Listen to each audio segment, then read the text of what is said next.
হে everyone, আসসালামু আলাইকুম। Welcome back to my channel. আজ আমি আপনাদের সাথে খুব মজার একটা রেসিপি শেয়ার করব। মাংস রান্না করতে গেলে সাধারণত অনেকেই ভাবে যে অনেক ধরনের মশলা দিলেই মাংসটা স্বাদ হবে।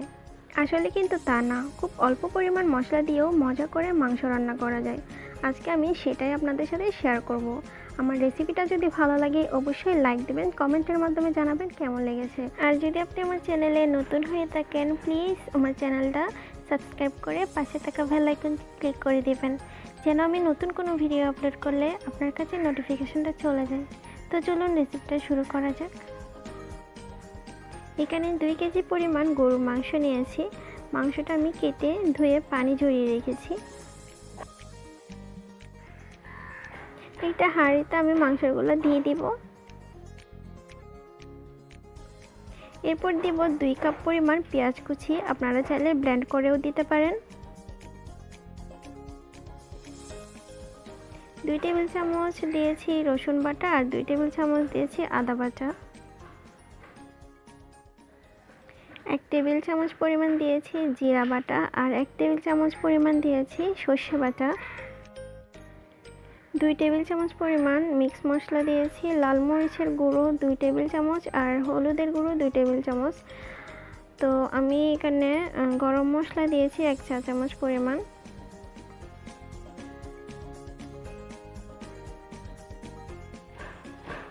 কুকিং অয়েল দিয়েছি পরিমাণ মতো, আমি এখানে 4 টেবিল চামচ পরিমাণ মতো দিয়েছি। আর আস্ত গরম মশলা দিয়েছি কয়েকটা, 2টা তেজপাতা দিয়েছি, দারুচিনি আর এলাচি, লবঙ্গ। আমি এখন হাত দিয়ে ভালো করে মিক্স করে নেব সব কিছু।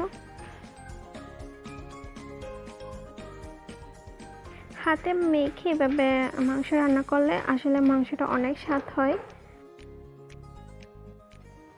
এই পর্যায়ে আপনারা চাইলে প্রেসার কুকারেও মাংসটা অল্প পরিমাণ পানি দিয়ে সিদ্ধ করে নিতে পারেন।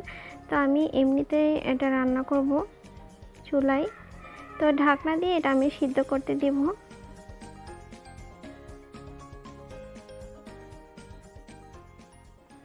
মাংসটা যেহেতু আমি ফ্রোজেন করি নাই, তো আমি অল্প একটু পানি দিয়েছি যেন মশলাগুলো আবার নিচে লেগে গিয়ে পুড়ে না যায় সেজন্য। কিন্তু ফ্রোজেন করা হলে আমি এখানে পানি দিতাম না, কারণ ফ্রোজেন করা মাংসের থেকে অনেকটা পানি বের হয়। তো দেখুন আমি এখানে আর কোনো পানি দিব না, এই পানিতেই এই মাংসটা পুরোটা সিদ্ধ করে নিব। আমি কিছুক্ষণ পরপর নেড়ে ছেড়ে দিয়েছি যতক্ষণ না মাংসটা সিদ্ধ হয়। আমি এখানে লবণটা দিই নাই, লবণ আমি মাংসের পানিটা হালকা একটু শুকিয়ে আসলে দিব। আমি এখানে পরিমাণ মতো এখন লবণ দিয়ে দিচ্ছি। লবণ দিয়ে আমি আরও কিছুক্ষণ মাংস রান্না করব যতক্ষণ না মাংসটা ভালো করে সিদ্ধ হয়ে যায়। আমি এখন মাংসটা বাগার দিব। মাংসের সবথেকে ইম্পর্টেন্ট হচ্ছে মাংসটা লাস্টে একটু বাগার দিলেই মাংসটা স্বাদটা দ্বিগুণ হয়ে যায়। তো এখানে অল্প পরিমাণ পেঁয়াজ দিয়ে আমি বেরেস্তা করে নিচ্ছি। বেরেস্তা তো আমরা সাধারণত সবাই করতে পারি। বেরেস্তাগুলো আমি মাংসে দিয়ে দিব এখন।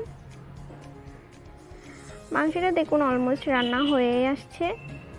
আমি এখানে কিছু কাঁচামরিচ দিব।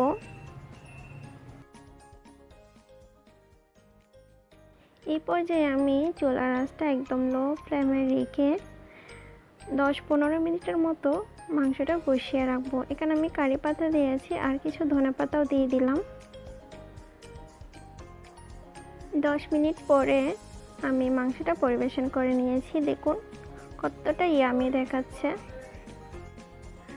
এইভাবে মাংস রান্না করলে খুবই স্বাদ হয়। আশা করছি একবার ট্রাই করে দেখবেন কেমন লাগে। আর যদি ভালো লাগে অবশ্যই আমাকে কমেন্টের মাধ্যমে জানাবেন। তো আজকের মতো আমি এখানেই বিদায় নিব।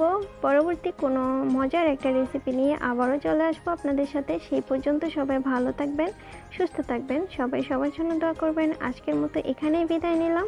আল্লাহ হাফেজ।